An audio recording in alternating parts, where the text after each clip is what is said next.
Después de haberse pasado la vida escribiendo sobre otros pensadores, llegó el momento de escribirse a sí mismo. Con La dificultad, su primera novela, no solamente aborda por primera vez este género, sino también la autobiografía. Hoy, en Dímelo Tú, un hombre que parece haber vivido 1000 vidas, el filósofo Tomás Abraham.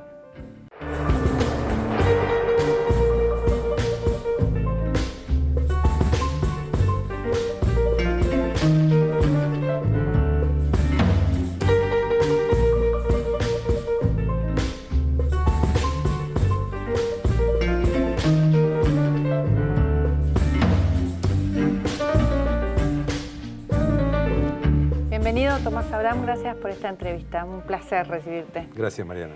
Filósofo, escritor, docente, ¿no? Hay una parte buena de la docencia que me encantaría después tocar con vos, hablar un poco de la educación, porque tenés un enfoque interesante. Pero bueno, empezamos un poco por tu vida, por tus orígenes, ¿no? Una familia judía que viene de Rumania, un padre que viene con su oficio, con muchísima voluntad, con muchas ganas de crecer, con una máquina de hilos para hacer medias, y se instala en la Argentina. Tenías 1 año y medio en ese momento. Es como si hubieras empezado a escribir La dificultad, que es tu novela, en aquel momento. ¿Cómo lo ves? La empiezo a escribir desde que entro a la primaria. Es decir, empieza ahí. Empieza la novela con el personaje que yo creo allá, en un ambiente que yo conozco muy bien, porque la novela va y viene, está trabajada sobre mis recuerdos como una estructura novelesca. En la primaria, el primer colegio primario. El primer colegio primario y el primer barrio, que era Flores, ¿no? El primer barrio, que era Flores, aunque el primer colegio primario, no el jardín de infantes, que era en Primera Junta, me acuerdo, pero después aterricé ahí en Aedo, para un colegio privado, creo que era escocés. Y ahí la experiencia de un colegio primario, lo primero que quise novelar. Es como un libro que bueno, es una novela en donde el personaje principal es Nicolás, que uno puede ahí ver que hablas de vos, ¿no? Todo el tiempo, y que hablas de tus recuerdos. Que está vivo y está acá. Que está vivo y está acá, que no está en ningún otro lado. ¿Cómo se te ocurrió empezar a escribir esta novela? ¿Qué es lo que te motivó a hacerlo? No sé muy bien, yo quería... fue cambiando, escribir sobre una experiencia de la vida que no entendía y que había sido muy importante, que tenía yo quería pensar en cómo es posible que la vida siga por un curso y que de repente haya una ruptura total, ¿no? Y que esa ruptura total, ese cambio de 180 grados, digamos, cómo eso es posible, y que no entender cómo se llegó a ese cambio total a pesar de toda la voluntad que a veces uno pone para salir de ciertos atolladeros. Es imposible de repente un día, sin querer, por un gesto de distracción, uno está afuera del atolladero.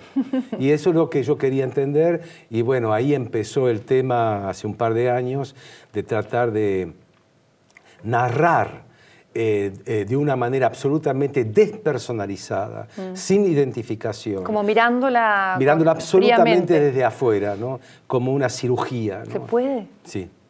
Sí, ese es el resultado. Es decir, es una historia que me es absolutamente impersonal. Pero para eso el trabajo que uno hace no es sobre recuerdos vivos, sino sobre recuerdos idos. Es decir, que uno puede visitarse, ¿no? Como un turista de sí mismo. Dice, uy, mira qué curioso, mira qué curioso Nicolás, ¿no? Qué curioso Nicolás en las situaciones en las que se mete, las personas con las que está, el modo en que se enamora, el modo en que se desenamora, los viajes que hace, las fugas que tiene, los terrores. Mira el padre de Nicolás. Esto fue absolutamente necesario, si no hubiera podido escribir. Jamás se me ocurrió a mí escribir memorias, por ejemplo, ¿no? O una autobiografía en la que cuento cosas de mí. No, esto fue, pude imaginarlo porque lo que iba a contar ya no me pertenece. Porque hay un cambio tan grande en vos y tan abrupto como si hubieras pasado.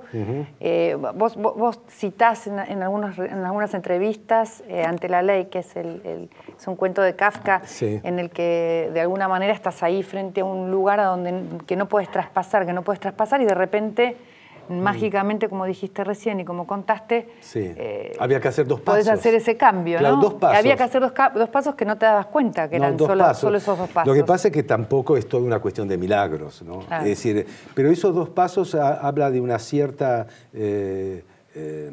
sencillez en la maniobra, ¿no? A mí siempre me interesó eso de los territorios, es decir, cuando...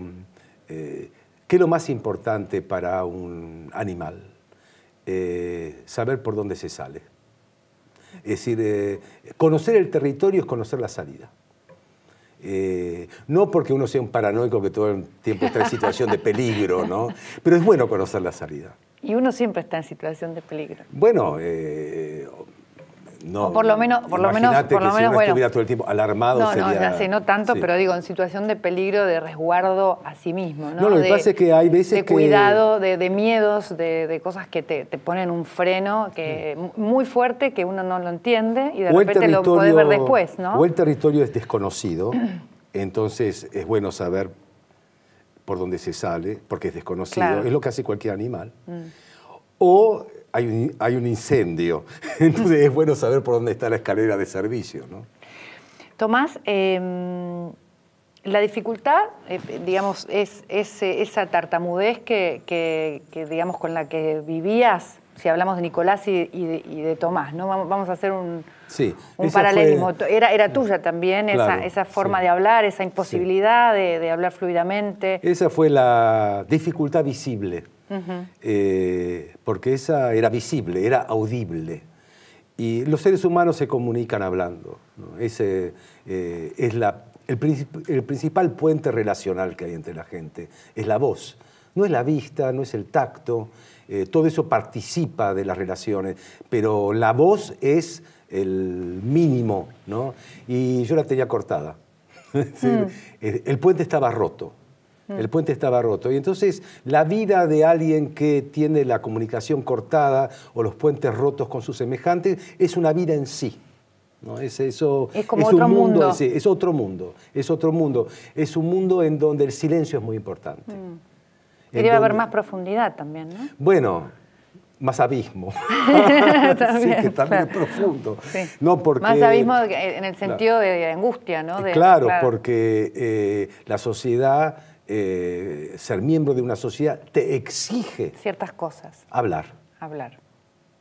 Y cuando tenés la voz cortada, cada vez vos mostrás y te mostrás la frustración, el tropiezo, la torpeza, lo semejante frente a alguien que tiene esa dificultad. ¿Cómo actúan?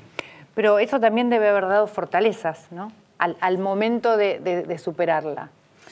Fortalece, o sea, después de superar, sí, un escollo tan fuerte como puede haber sido, digamos, esa dificultad de no poder hablar durante un tiempo largo, en algún momento lo superaste. ¿Cómo lo superaste? Bueno, en la novela hay un recorrido por el cual parece ser que salir de la casa paterna y abandonar la lengua materna, que es el húngaro, la lengua materna, no el rumano, el húngaro. Abandonar la lengua materna, salir de la casa paterna, aprender un nuevo idioma, que es el francés. Hay una especie de reestructuración del habla, entre abandono de idiomas y aprendizaje de nuevos idiomas. Eso creo que fue esa puerta que no se había encontrado nunca, por el cual empezó a fluir la palabra de un modo inesperado, poco a poco, hasta que una palabra empezó a seguir a la otra. Poco a poco. En francés. Ajá. En francés, y después se castellanizó. Y además tu vocación pasó a ser la palabra, el pensamiento, Y esa era otra dificultad, cómo ser un profesor tartamudo. ¿No? ¿Cómo ser un profesor Imagínate tartamudo? que te apropiaste de tal modo de la fortaleza que te generó la dificultad que la hiciste de tu vida. Bueno, yo a los 15 años ya quería ser algo parecido a lo que después traté de ser. Pero sabía que iba a ser un problema, porque se vivía todo el tiempo, hay un capítulo todo el tiempo dedicado a la secundaria. La secundaria era en el ILSE. Era un problema. O sea, un primer fracaso de no haber podido entrar al Nacional Buenos Aires, que en ese momento era como un mandato de las personas, digamos, que estaban... de alguna manera tenían que ser inteligentes, tenían que ser los mejores, ¿no? Sí, fue medio azaroso. También era un mandato familiar ese, ¿no? Un mandato familiar por gente que hablaba, no había un gran conocimiento de las oportunidades escolares que había en Argentina para la familia, pero sí, apareció el Nacional Buenos Aires para alguien que usaba un guardapolvo blanco, que iba al Colegio Sarmiento, donde tenía la misma señorita siempre, en donde comía las galletitas criollitas y el mate cocido, y donde se cantaba Viva Jujuy, Viva la Pura, y de repente entrar al Nacional Buenos Aires. Era una trituradora imposible de superar. Me impresiona mucho cómo relatás ese momento, ¿no? Cómo relatás el momento de ir con tu madre en taxi a ver cuáles eran los resultados, si habías entrado o no habías entrado en Nacional Buenos Aires, y cuando volvés a tu casa que comían en silencio, ¿no? Y que no se hablaba del tema hasta que, digamos, hasta que terminaron de comer.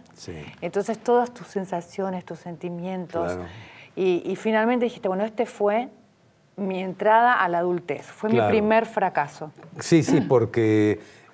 como si el fracaso después fuese de la comida, tomar conciencia, ¿no? Imagínate que el personaje Nicolás, que conozco tan bien, no sabía qué iba a pasar, sabía que algo iba a pasar con el padre, después de tener tan mala nota de ingreso, y había que ir al living. Que era otro espacio. Era un espacio donde algo iba a pasar, algo así como un juzgado, ¿no? En donde se iba a dictar una sentencia. Y Nicolás parado, el padre sentado, la madre acompañando. El padre emitió su sentencia diciendo, bueno, en este momento has conocido tu primer fracaso. Y entonces Nicolás sintió que ya era un hombre, porque solo los hombres fracasan. Los chicos hacen estupideces, travesuras, se portan mal. Bueno, está bien pensado, ¿no? Es verdad, es como tomar conciencia de que en la vida va a adultez va a pasar eso varias veces. Claro, se ingresa a la adultez con un fracaso. Empieza a pasar. Ahora, este hombre, este big man, ¿no? Como lo llamás, a tu padre, al padre de Nicolás, era un hombre exitoso, bello, que tenía una presencia, que exigía respeto, era talentoso. Nicolás tiene una gran admiración por él, ¿no? Es la misma que vos tenías por tu padre, ¿no? Claro, sí. Porque ese Big Man también había que enfrentarlo, ¿no? El Big Man fue Big Man hasta hace 2 meses que se fue. Qué poquito. Hace poco, sí, estoy de duelo, digamos. Sí, el Big Man se fue. ¿Cuánto vivió? Vivió mucho. Era un Big Man de verdad. No. Era un hombre enorme. Fue mi padre muchísimo tiempo. No sé si eso es bueno, supongo que sí. Sí, bueno, porque vos lo hablás a pesar de que tenías como te decía, un gran respeto por él, y muchas veces se siente miedo, se siente una situación conflictiva con respecto a esa relación. Esa fue otra dificultad, la dificultad de enfrentar a semejante señor para poder ser un señor uno también en la vida. Entonces eso sí, pero siempre nunca perdí esa especie de respeto admirativo por este padre como persona, ¿no? No exactamente como padre.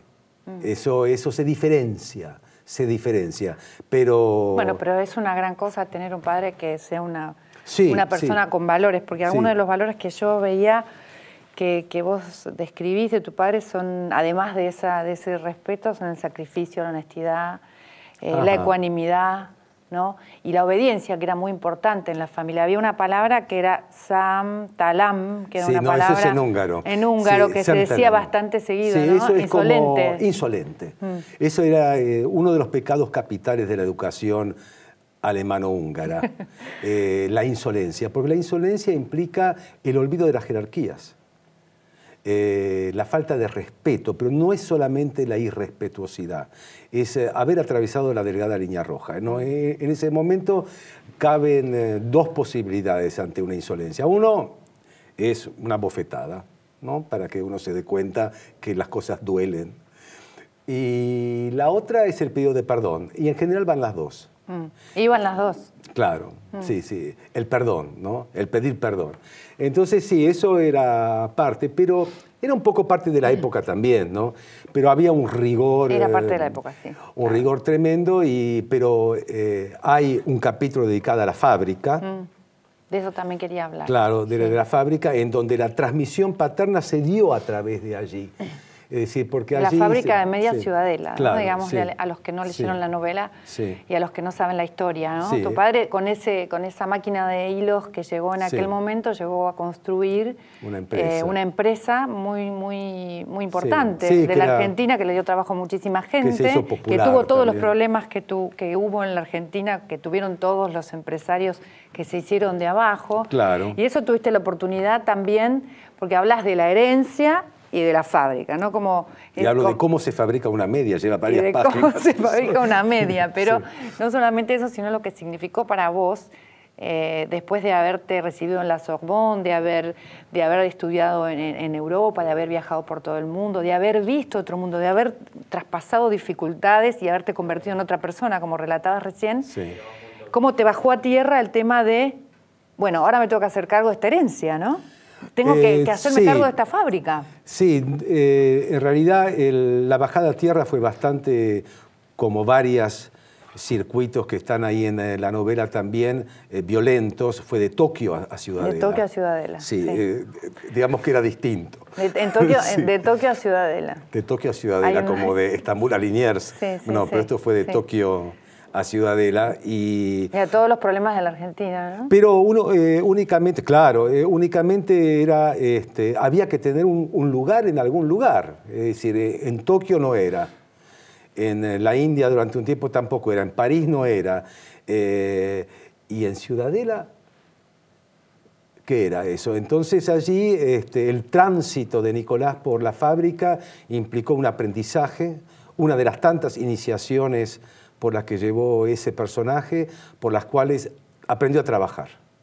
Pero fundamentalmente aprendió a trabajar. No hacerse tanto cargo de la herencia porque no la quería, porque está a la vista que su tiempo estaba partido entre la filosofía y las obligaciones en la empresa, pero además aprender a trabajar. Escribías también en ese momento, ¿no? Poco, y poco para mí. Sí, poco para vos, pero bueno, pero además lo hacías, digo, no habías dejado tu pasión. No lo podía dejar porque si no iba a volver a tartamudear. Entonces era fundamental. Era fundamental conservar el francés, fundamentalmente. Conservar el francés, conservar el estudio, conservar el trabajo en el estudio. Era la identidad de la fluidez en el habla esa. No se podía alargar. O sea que ahí hubo un remedio el bien claro. estaba muy enojado con eso. ¿Ah, sí? Claro. ¿Con qué estaba enojado? ¿Con que no dejaras la filosofía? Claro, porque él quería un full time absoluto y hacerse cargo, pero el personaje resistió, pero aparte resistió quiere decir... que hizo la suya. Pero además aprendió a trabajar, como decís. Y aprendió a trabajar. Es decir, porque me gusta mucho cómo describís que ese trabajo de la ciudad, de la fábrica, ¿no? Sí. ¿Cómo describís que fue tan importante como todo lo que hiciste académicamente, ¿no? Como todo lo que hiciste de estudio, que fue muy importante también para convertirte en un hombre? Sí, porque, bueno...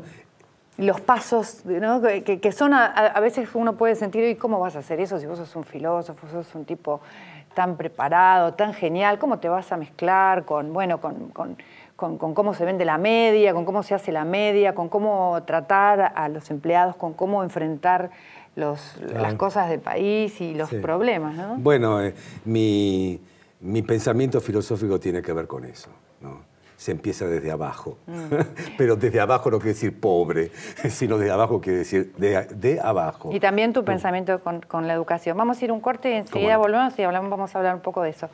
Enseguida volvemos con Tomás Abraham y les digo que por favor vean algunos informes editados pero que después sigan viéndolos en rouge.perfil.com estilo Mariana. Enseguida volvemos con el señor Tomás Abraham.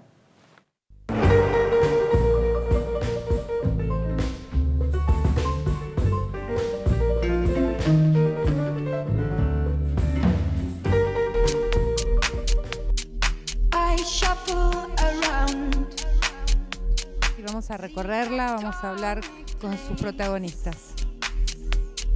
In my chest,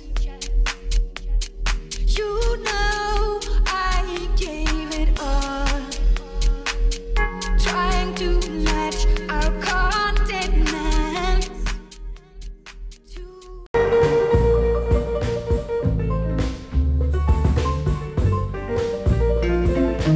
Presenta Santander Rio Select, una nueva forma de relacionarse con su banco.